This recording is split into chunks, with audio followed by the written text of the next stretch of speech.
పేరుకు సర్కారు బడి, అన్ని వసతులు కల్పిస్తున్నాం, సార్లందరూ మంచుకున్నారు. అయితే ఆ బడిలో ఉన్నది ఇద్దరే స్టూడెంట్స్. ఒక సార్ 5 ఏళ్ల నుంచి ఇదే కథ. అధికారులు కూడా పట్టించుకోవడం లేదు. పెద్దపల్లి జిల్లా రామగుండం మండలంలోని 1వ డివిజన్లోని పాలములపేట ఊరిలో ప్రభుత్వ పాఠశాల కథ ఇది. లోకల్ వాళ్ళు పిల్లలను మళ్ళీ ఏమన్నా జాయిన్ చేస్తే 10 మంది ఉంటే 10 మందికి ఒక సార్ ఉంటాడు. ఆ ఇద్దరు కూడా బంద్ అయితే ఈయనను కూడా ఇంకా ఏదైనా అవసరం ఉన్న కాడికి పంపిస్తాం, ఆ బడి క్లోజ్ చేస్తాం. సరే సార్, గేట్ అయితే తీయమనండి సార్. ఇప్పుడు అక్కడ 2-3 పిల్లలు ఉన్నారు, 2 టీచర్లు ఉన్నారు.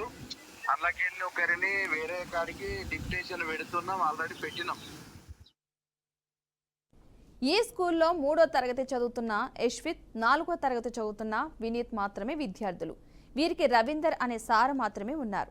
చాలా ఏళ్ల నుంచి ఇలాగే ఉన్నప్పటికీ అధికారులు పట్టించుకున్న పాపాన పోలేదనే విమర్శలు వస్తున్నాయి.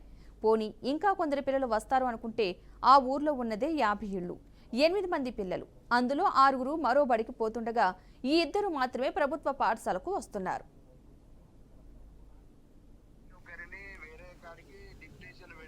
ఆల్రెడీ పెట్టినాం. ఒక 1 or 2 days అతను వెళ్ళిపోతాడు. ఇంతలో ఏదన్నా వాళ్ళు లోకల్ వాళ్ళు పిల్లలను మళ్ళీ ఏమన్నా జాయిన్ చేస్తే 10 మంది ఉంటే 10 మందికి ఒక సార్ ఉంటాడు. ఆ ఇద్దరు కూడా బంద్ అయితే ఈయనను కూడా ఇంకా ఏదైనా అవసరం ఉన్న కాడికి పంపిస్తాం, ఆ బడి క్లోజ్ చేస్తాం. సరే సార్, గేట్ అయితే తీయమనండి సార్. ఇప్పుడు అక్కడ 2-3 పిల్లలు ఉన్నారు, 2 టీచర్లు ఉన్నారు. అందులోకెళ్ళి ఒకరిని వేరే కాడికి